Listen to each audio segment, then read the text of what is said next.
My name's JP. I come from the University of the Philippines Java R&D Center. I manage that center, and I think it's my fifth Java one here, and third time to talk about the JEDI project. And it's been a while since we started this project. Many things have happened. The transition from Sun to Oracle was a bit of a challenge for us. And so I'm going to share with you these experiences that we've had. The reason why I asked for a bit of a survey on where you come from, because we have this deployed in different areas of the world, and we're continually looking for partnership opportunities. If this is something that interests you, we can talk about it more after the session. For some, you might just be curious because the title, I would say, is a bit catchy. But we're not trying to brag, really. We just want to share our experience, and pretty much this title here, Catalyst for Java Education, is something that was coined by one of the organizations that we worked with. So I thought of using that as a title for this session. And fortunately, we got approved, and so we're here. Right. So we also tried to think of a catchy name for the project. So we thought of JEDI. No, I'm not Darth Vader, nor do I have any plans to be a Jedi Master. But we hope that we'd be able to impart the Force on everyone who uses this. So JEDI is an open source Java instruction project that we started 6-7 years ago. And this is in partnership with the university and Sun initially, and now with Oracle. This is driven by the community. The growth that we've had the past 7 years is really because of the partnerships we've built through different Java user groups, through different companies that have adopted this, and of course, the universities that have integrated this into their curriculum, right? So this was launched in 2005 in the Philippines. Everyone has heard of the Philippines, right? You kind of know where it is. It's just below Taiwan, and we've got 1,107 islands. Depends if it's high tide or low tide, but that is the composition of the country, and that plays a significant role in how we implemented this. And I'm going to share. I'm going to go back to that in a bit. All right. So the motivation for starting JEDI was back in 2002. We created, so coming from the University of the Philippines, it's the state university. I say it's the state university because a lot of the other state universities kind of look up to us for technology. So our computer science program is something that is replicated in other state universities. So the motivation for that was we started to do trainings for teachers across the country. We would go to different islands, okay, not all 1,000 plus islands, but a significant number of islands, and we would teach Java to them with the hope of these teachers teaching Java in their curriculum. Now, we would say it was successful because we were able to reach a lot of teachers. But 2 years after that, in 2004, we came back and said, okay, so tell us what happened. And a lot of them said, the challenge for us is that we're not able to deliver it properly or the way we want to because we don't have the right materials to deliver it. We know the technology. That's not the question. The question is how are we gonna piece everything together. If you remember the Sun Education course before, is it SL 205?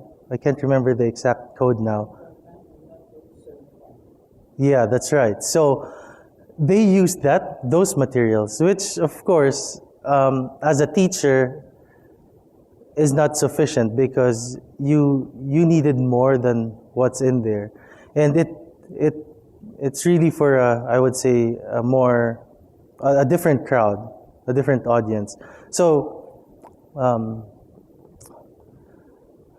we thought of something to enhance that training program that we had, and we go to Sun and we ask for just one course to try to deploy. We'll create one course just specifically for the teachers and help them in delivering this to their students. Okay?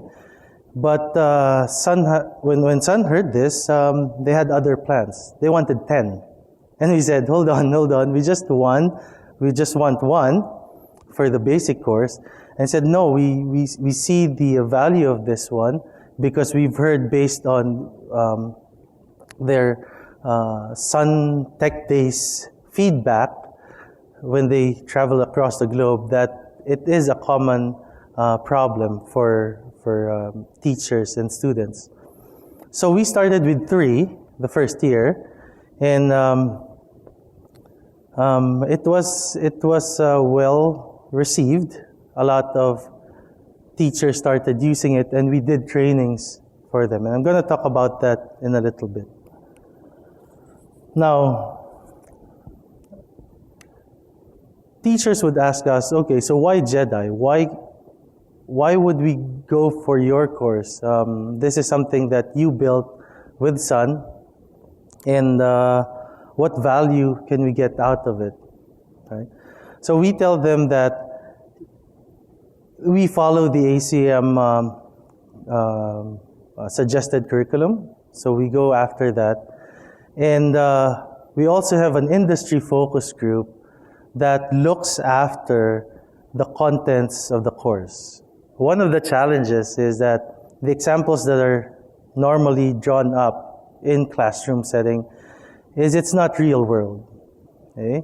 And we wanted to get real world examples from the industry and integrate it into the curriculum. So we had a focus group, industry focus group, that provided that feedback. Also, we provided training opportunities. So we did teacher training, but the type of training we had was 1 week, but only 2 days was allotted for the actual technical training.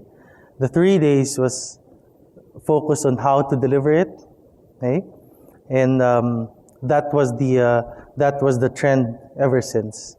So all our trainings are done that way. Employment opportunities. Of course, these people from industry that we worked with said, okay, we know the quality of materials that you have, and we know that these universities and colleges are using your materials. So if we were going to hire, we would probably choose one that has undergone the JEDI training. We have a suite of materials, rather than someone who has, just done some Java training but not JEDI endorsed. So that was the come on for them, because eventually when they come out of the university, you want them to be employed. And at the same time, companies were having a hard time looking for good developers, so they were banking on that. So let me talk more about what we have packaged in JEDI. So we have the teacher's manual, okay, and a student's manual. Of course, the answers to all the questions are in the teacher's manual. And we have teaching slides. Okay, that's something that we try to standardize. across all the courses. We want to ensure that the slides can be taught standalone. Okay, so we include notes on that. We have sample exams. This one is big. Okay, sample exams and exercises. What normally happens is, well, it depends on the teacher. I'm not generalizing, but you kind of rehash your materials, right? And there's always a brilliant student who would create an answer key for that and pass it on to others. You want to avoid that. You wish they wouldn't do that, but some might do it. So that is one. Another is you always want to provide relevant examples, okay, up-to-date examples. So we do have those sample exams and exercises available. We also get reference materials from Sun or Oracle, okay? And they also Oracle provides the development tool. So for the examples, you can use any IDE that you want, but our screenshots contain NetBeans samples, okay? Obviously, because they had a stake on it, and we didn't have a problem with that. As long as we were able to show how things work, then we're fine with that. So I don't know, this might be a little too small, but these are the courses that we currently have.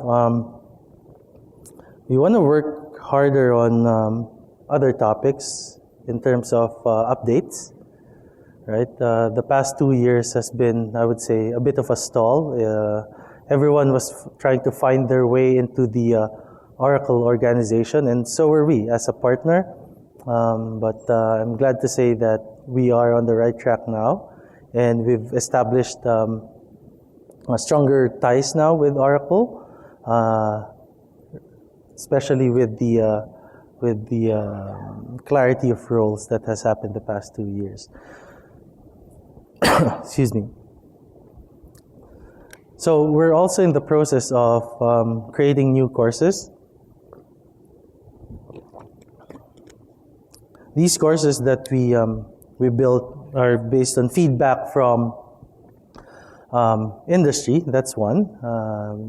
They may want to see certain courses or topics included.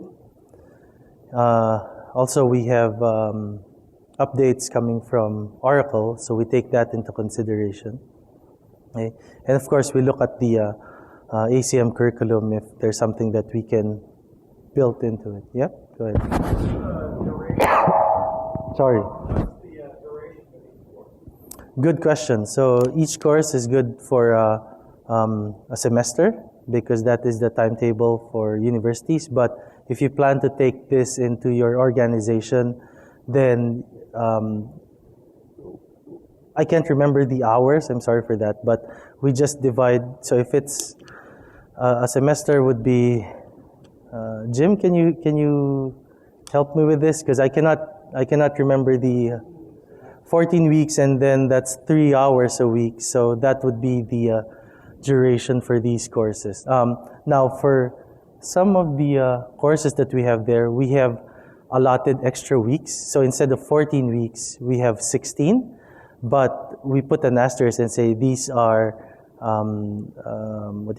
non-essential. But if you want to, because some schools have 16 weeks, right? So they can use 16. If you have 14, then you can take off the ones with the asterisk. So pretty much that is the duration of these courses. So 14 to 16 weeks times 3 hours a week. So that is the number of hours that you would need if you would use this in your organization. Now, I mentioned earlier that the community played a pivotal role here. Now, we are currently deployed in, it started in the Philippines, so that would be the home base, and we're pretty much in maintenance mode there. We also have Brazil. Brazil was the next one who joined back in 2000. So we started in 2005.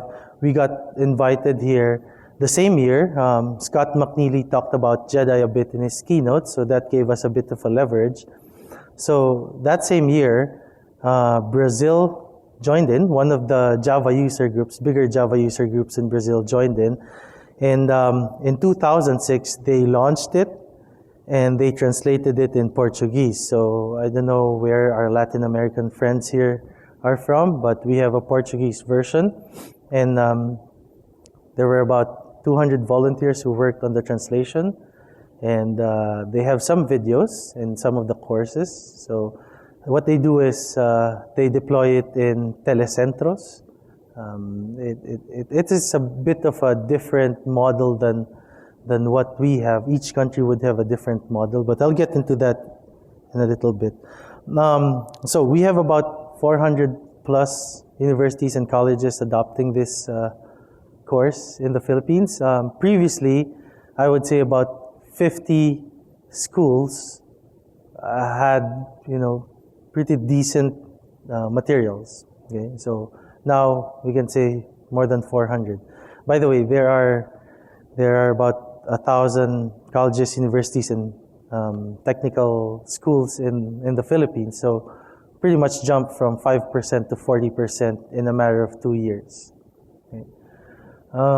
We have 3,200 teachers. We've trained half of them, face-to-face training. And we've reached about 175,000 students. Yeah. So in Brazil, as I mentioned, we have about 200 volunteers there. Of course, the number has lessened because there's less translation now. And then about 43,000 students from the telecentros have enrolled. And in Vietnam, Vietnam was the third country to join in. We have 40 schools, 300 teachers, and 34,000 students touched upon by the JEDI project. And in Indonesia, we have, air is too dry. We have about 10,000 students. So in the Philippines, we work with the Philippine Society of IT Educators. So pretty much teachers and universities belong to this umbrella group. So we work through them to promote JEDI. Okay, so for each region, we have 13 regions in the 1,000 plus islands that we have. So we were able to go to each and every region now. We have representation there. When we do our training, we select a group of, I would say, our top teachers or top contributors, and we do face-to-face training with them. We bring it to a strategic location, and then they volunteer to do teacher training within their region. Okay? So key there is volunteer training because we don't really have the funds to pay for it.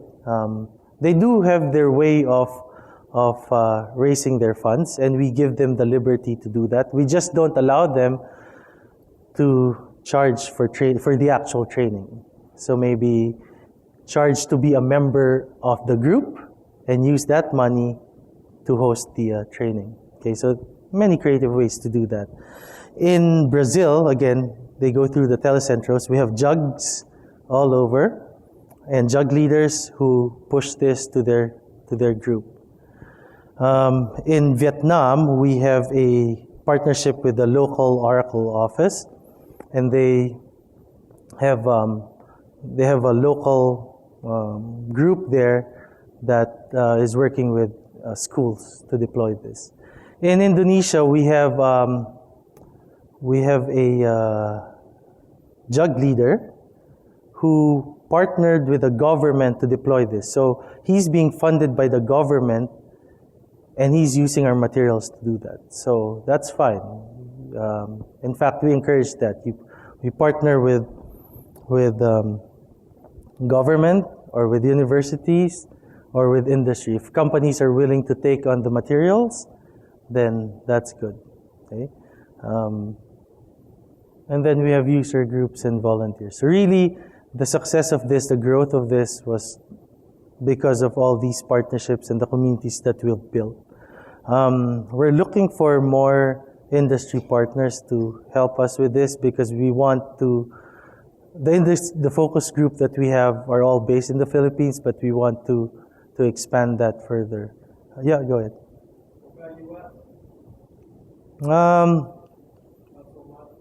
Well, no one has really, we tried, but there was not a strong interest. I'm not too sure what. Okay, so thanks for saying that. I didn't really want to say that, but I think that's a key point. Yeah, yeah. So it was kind of difficult to penetrate, even in Canada. Same thing. Yeah. Sorry, can you repeat that? They define their own curriculum.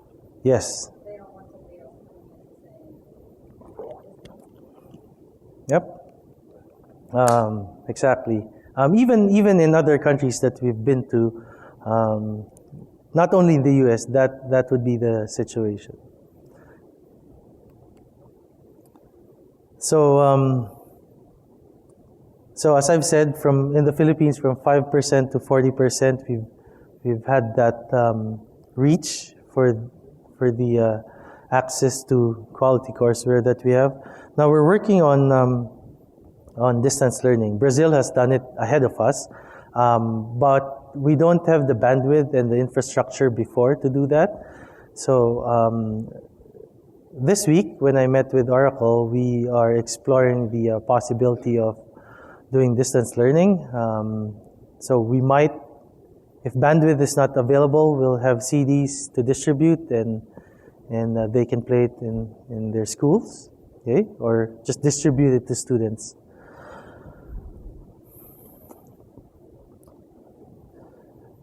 Each partner in various countries have project ownership, so they are free to use JEDI the way they want it, the way they feel it's more effective. They're free to partner with, government, their own government or companies around them. However, this has a Creative Commons license. I say however because for the past 5 years, we didn't have any license. Not because we didn't want to, but there were a lot of legal obstacles working with large corporations. So only after 5 years have we gotten the Creative Commons license. And then we have T3, or train the teacher, train the trainer sessions that a lot of our volunteers do. That is a lot of savings for us, but at the same time, it's a way for them to promote either their school, being the top school, because they're doing the trainings to their colleagues, right? Also to do fundraising for their group. So again, as I've said, we don't charge for the training, but they can say, in order for you to avail of the training, you must be a member and you have to pay this much. It's not a lot, really. In the Philippines, it's $10, but for them, that's enough to cover the expenses. It's $10 per person.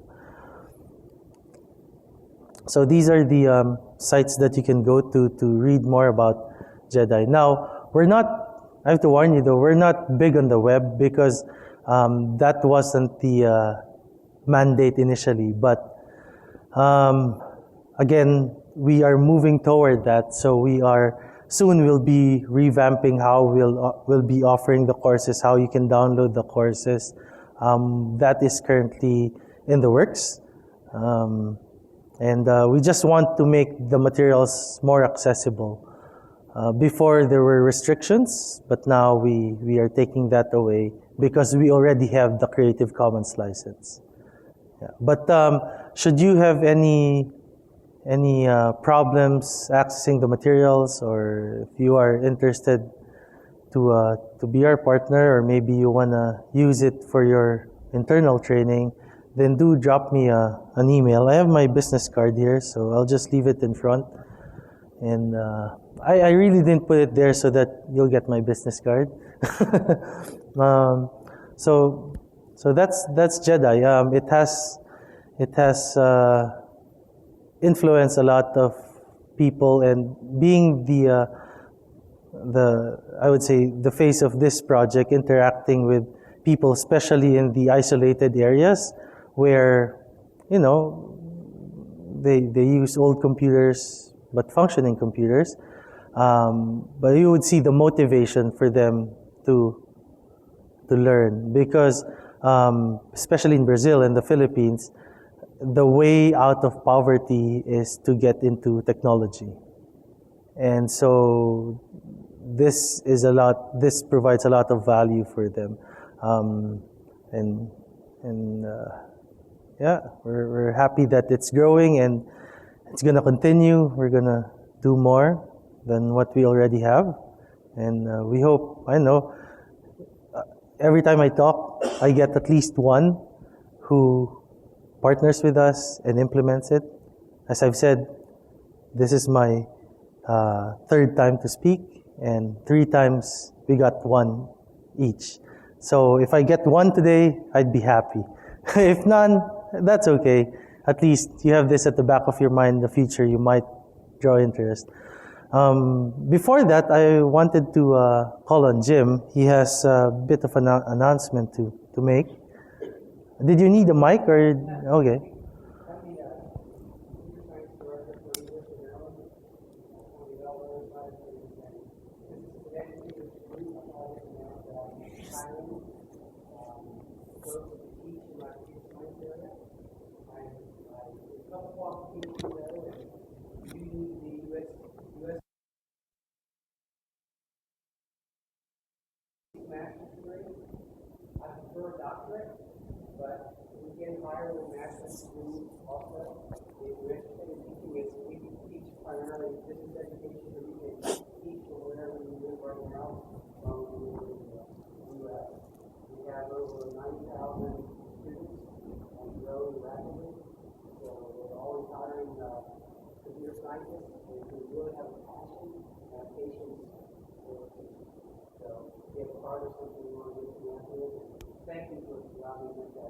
Sure, Jim.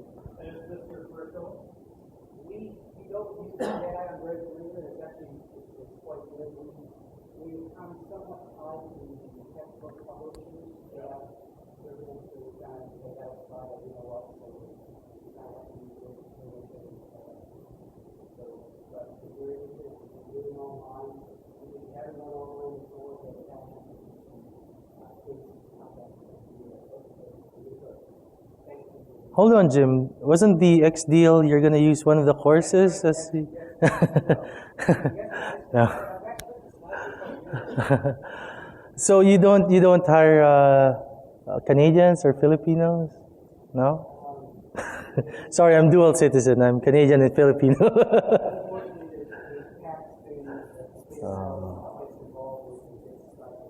Okay. Okay, so not applicable to me. Sorry. Yeah. Good point. Good point. That was the problem the past 2 years. So now, because we've restarted, I would say, rebooted this. We are starting with the updates on these courses with the current versions of Java. We will be working with the team within Oracle to have this done soon. So what version of Java are you teaching right now? This one, because we have I would say a beta, okay, and then we have that's one that's out there. So the beta one are the ones that we're sharing with these teachers that we closely work with, and they're on 7, but this one is 6. Yeah. So really it's not a big difference, but if we can keep it updated, we prefer that. Yeah. And we also need to kind of upgrade the screenshots on the IDEs, maybe add some tips and tricks on the new features and stuff like that. Yeah. Are you dealing with the massive explosion of power tools that are out there in Java right now? Tools. Like, there has been an exponential Yeah. growth in tools that are related to Java, and Yeah. everybody has. One of the problems that we're having, especially when we're bringing people in, is educating them on just some of the tools that we consider to be basic, that they've never heard of, that they've never used, or that they have an alternative for, things like that. So are you guys doing anything with that, or just sticking with the core? Good. Yeah. Yeah. Yeah. So good question, because that was a big discussion when we started this. How are we going to address that concern, right? Because there's even back in 2005 there were already a lot available, and what more now? But no, we stick to the core, and we leave the creativity to them. So yeah, the only thing that we really use for this is NetBeans, but all the other tools available out there, we don't really endorse, nor do we use, but we include in the list of references. Yeah. Seems like you may be able to get a foothold at the high school AP. Yeah. Well, at least for the intro. Correct. So that is what we're working on with a group in Oracle, to have this in high schools. Because sorry? Yeah, that's right. We've heard a lot of feedback about that, but the initial mandate really was for university students because the industry had a lot of interest in that. But as this grew, we recognized that, at least the first 2 courses would be very, very important and useful. I'm at this session at my son's AP Computer Science High School. Okay. So should I give him your card? Yes. Yep. I've had a lot of young guys emailing me, and of course I didn't know before that, and so I asked them, so where are you from? What school? And I haven't even heard of that. And I Google it. Oh, it's a high school. You'd be surprised. Yeah. Yeah. Do you have a process for feedback and active contribution? Good question. Thank you, because I almost forgot to talk about that. So we've built communities in these countries, right? So we have a program where teachers can provide feedback, and that's why we are fixing our web presence, because we want everything done there. We have a group of people who evaluate all these contributions, and then integrate it into the course if we think that's useful. I would say 10-15% are useful. The rest, not quite. So so that is our method. They send it to us, email, kind of primitive, but it works. But there can be better ways. They send it to us via email. Our team looks at it on a weekly basis. We don't have the manpower to do it on a daily basis, and we don't get a daily emails on contributions. We bundle it in a month or bi-weekly, evaluate, talk it out as a group, and then integrate it into the curriculum. And then the big ones would be the exercises. That's where we get a lot of contributions. Yeah. So, any other questions? I hope the session. I don't know if everyone expected this type of session that is going to be focused on the courseware, but I hope you find it somehow relevant. And again, we are open to partnering with companies, because definitely you can use this for, if you have new hires, instead of getting your own materials or paying for it, then you can just tap into this pool and choose your own course. Yeah. So if they're, yeah, thank you. So,